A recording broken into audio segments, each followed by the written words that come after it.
Hello dear student, welcome to my YouTube channel. तो आज हम आपके साथ शेयर करने वाले हैं आपकी कक्षा 12वीं विषय हिंदी वार्षिक परीक्षा का रियल प्रश्न पत्र। तो वीडियो को लास्ट तक ज़रूर देखेंगे, यही सारे क्वेश्चन आपको आपके एग्जाम में भी देखने को मिलेंगे। चैनल पर पहली बार आए हैं तो चैनल को सब्सक्राइब करें, बेल आइकन को प्रेस करें। वार्षिक परीक्षा का ये रियल पेपर कक्षा 12वीं विषय हिंदी का 80 नंबर का प्रश्न है। वीडियो को लास्ट तक देखें और 80 के 80 पूरे नंबर अच्छे से लेके आए। इस एक ही वीडियो में हम आपको बताएंगे 1 से 13 तक सारे क्वेश्चन और उन सब के आंसर। तो वीडियो को लास्ट तक ज़रूर देखें। ये आपका कक्षा 12वीं विषय हिंदी का प्रश्न पत्र है। इसमें आपको 3 घंटे दिए जाएंगे और पूर्णांक होंगे आपके 80। सभी प्रश्न करना अनिवार्य है। 1 से 5 तक वस्तुनिष्ठ प्रश्न आपके ये 32 नंबर के हैं। 6 से 15 तक 2 नंबर के प्रश्न हैं और इनकी सब सीमा होगी आपके 30। नेक्स्ट आपको दिया गया है 16 से 19 3 नंबर के प्रश्न है। इनकी सब सीमा है आपकी 75। जो सब सीमा दी गई है उन सब सीमा के अंदर हम आपको 4 क्वेश्चन के आंसर देंगे, ताकि आपको उनके जो नंबर दिए गए हैं 20 से 23 तक के 4 नंबर, ताकि वो सारे नंबर आपको अच्छे से और पूरे मिले, ताकि आपके एग्ज़ाम में आपको अच्छे से 80 नंबर पूरे मिल सके। पहला प्रश्न है आपका, सही विकल्प चुनकर लिखिए। आपके 6 नंबर के हैं, 6 क्वेश्चन है, ठीक है। पहला प्रश्न है, भक्ति सेवक धर्म में स्पर्धा करती है। तो इसका करेक्ट आंसर हो जाएगा आपका श, यानी कि हनुमान। यह आपका इसका करेक्ट आंसर हो जाएगा। नेक्स्ट है, चौके के गीले होने का भावार्थ वातावरण में नमी। सिल्वर वेडिंग का अभिप्राय है इसका रजत जयंती हो जाएगा। नेक्स्ट है, विज्ञान के क्षेत्र में काम कर रही भारत की संस्थाएं। उसका आंसर हो जाएगा आपका 5। नेक्स्ट क्वेश्चन जो दिए गए हैं आपको, इनके आंसर हो जाएंगे। अच्छे से नोट कर लीजिए सारे आंसर, ताकि एग्ज़ाम में आपको कहीं भी कोई दिक्कत ना आए। ये सारे क्वेश्चन आपको वहाँ पे दिखने वाले हैं, तो आंसर अच्छे से रेडी कर लीजिए, ताकि इनका क्वेश्चन देखते ही आप अच्छे से इनके आंसर लिख सकें। नेक्स्ट क्वेश्चन होगा आपका, रेगिस्तानों की पूर्ति कीजिए।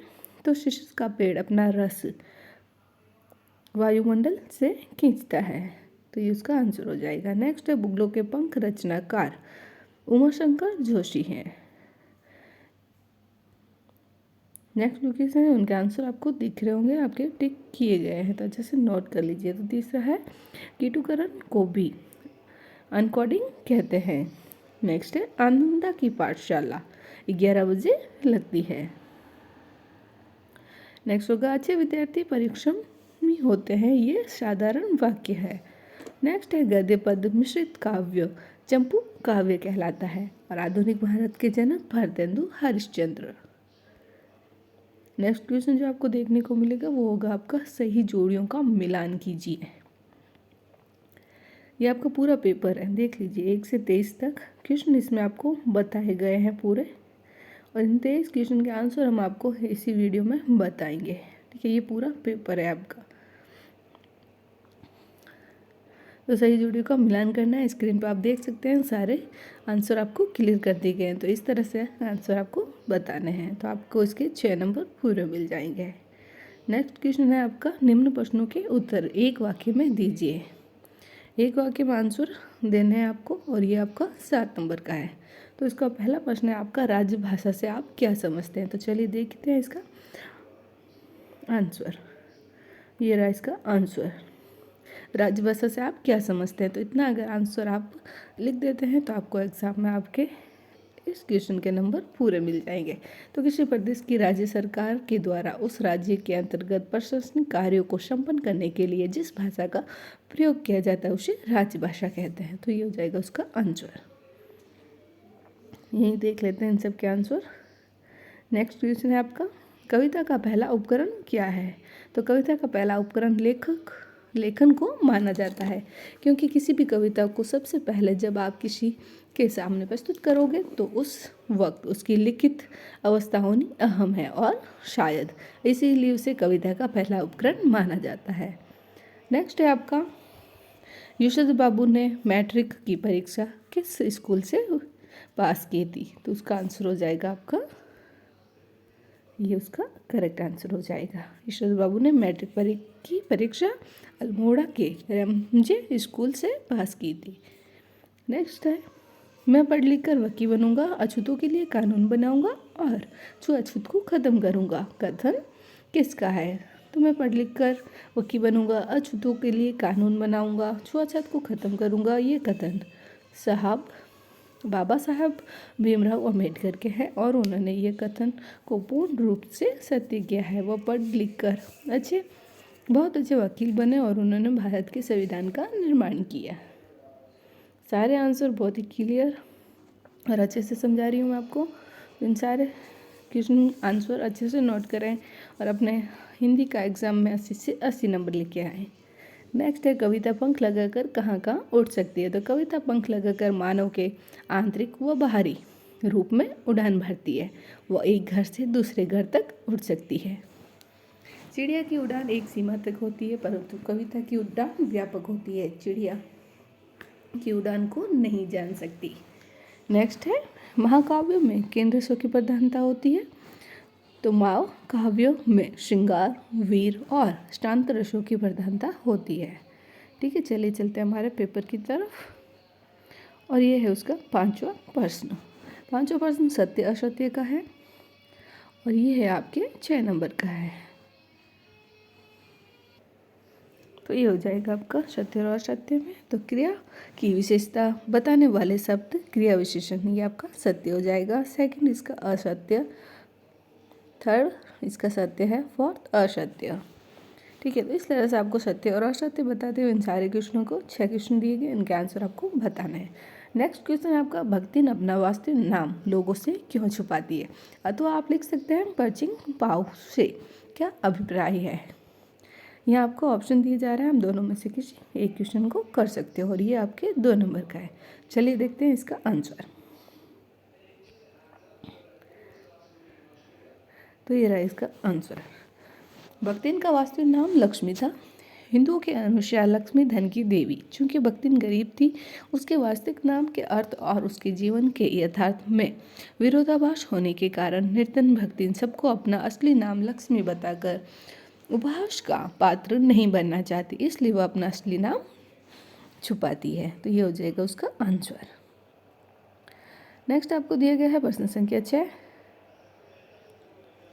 कंप्लीट हो गया हमारा। और एक नेक्स्ट है प्रश्न संख्या 7, ये भी आपके 2 नंबर का है। बच्चे किस की आशा में निडरों से झांक रहे थे? चलिए इसका आंसर देख लेते हैं।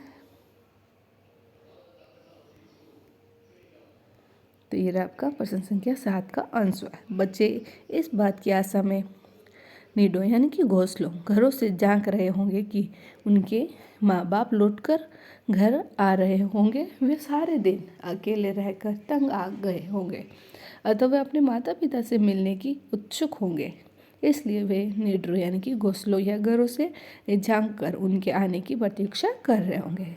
प्रश्न संख्या 8, सवया छंद की परिभाषा उदाहरण सहित लिखिए। ये भी आपके 2 नंबर का है, ये उसका आंसर है। नेक्स्ट आपको दिया गया है प्रश्न संख्या 9, निम्नलिखित मुहावरों का अर्थ सहित वाक्य में प्रयोग कर लिखिए। 2 नंबर का है। 2 दिए गए हैं मुहावरे, अपना उल्लू सीधा करना और खाक छाड़ना। तो इसका आंसर हो जाएगा आपका, इसका अर्थ होगा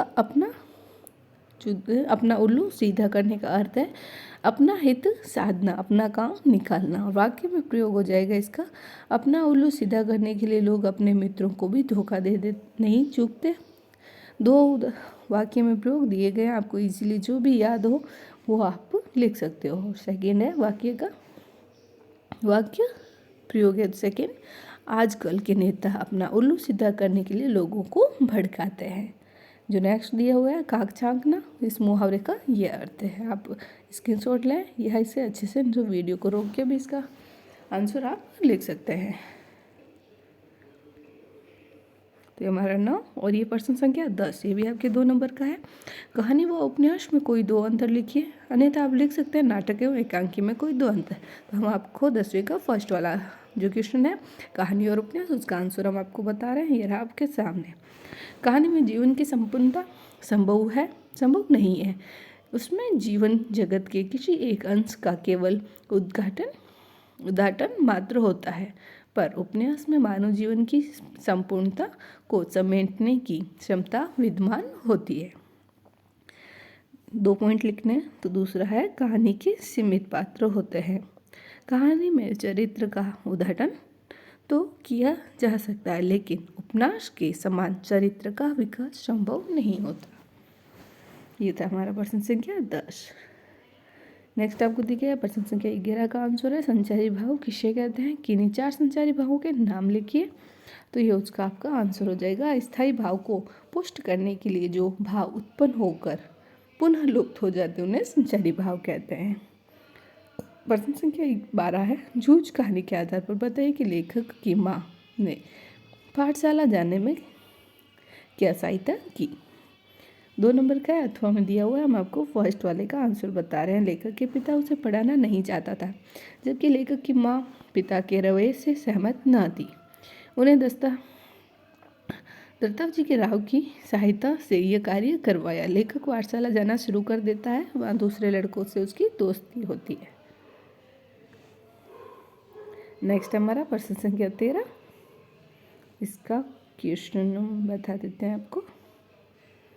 तो ये रहा हमारा प्रश्न संख्या 13। फीचर लेखन से क्या आशय है। ये 2 नंबर का है।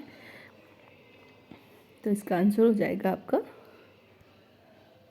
ये समाचार एवं संपादकीय में सूचना के प्रशंसन करने के समय उसमें घटना विशेष का विचार बिंदु चिंतन के केंद्र में रहता है, लेकिन समाचार पत्रों की प्रतिष्ठा और उसे पाठकों को की ओर आकर्षण करने के लिए लिखे गए फीचर लेखों में वैचारिक चिंतन के साथ साथ भावात्मक संवेदना का पुट भी उसमें विद्यमान रहता है।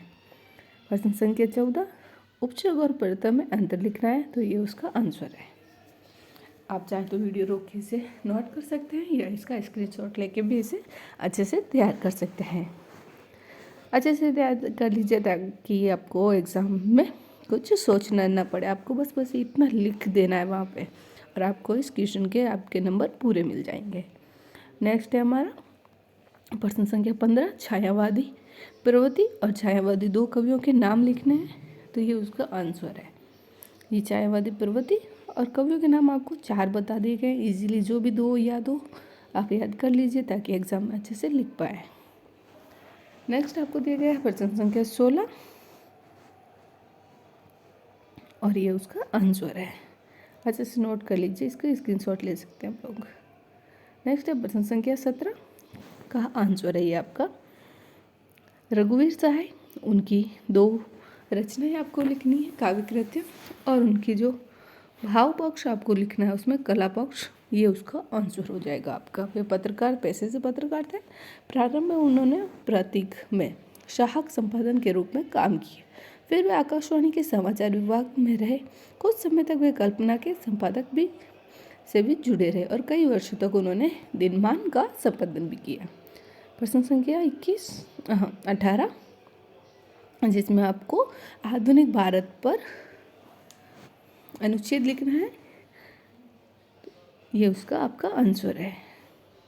इतना अगर आप लिख देंगे तो उसके नंबर आपको कंप्लीट मिल जाएंगे।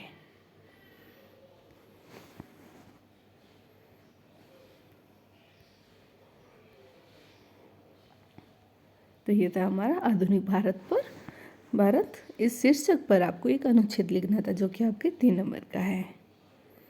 नेक्स्ट आपका प्रश्न संख्या 19 है निम्नलिखित अपठित गद्यांश। ये भी आपके 3 नंबर का है। इन गद्यांश के आपको अच्छे से पढ़ना है इसे और इन 3 क्वेश्चन के आंसर आपको देने हैं। नेक्स्ट है प्रश्न संख्या 20 है। इसमें सप्रसंग व्याख्या करनी और ये आपके 4 नंबर का है। प्रश्न संख्या 21 इसमें भी गद्यांश दिया गया है, इसकी आपको व्याख्या करनी है। अब ये क्वेश्चन आपके 4 नंबर का है। नेक्स्ट है आपका प्रश्न संख्या 22 है उत्तर पुस्तिका के पुनः मूल्यांकन हेतु माध्यमिक शिक्षा मंडल भोपाल को आवेदन पत्र लिखना है। और लास्ट आपका एक निबंध लिखना है। आपको ऑप्शन दिए गए हैं 5, किसी एक पर आप निबंध लिख सकते हैं। ओके डियर स्टूडेंट, तो ये था हमारा कक्षा 12वीं का रियल पेपर। इस वीडियो को लास्ट तक देखें और 80 से 80 नंबर पूरे प्राप्त करें।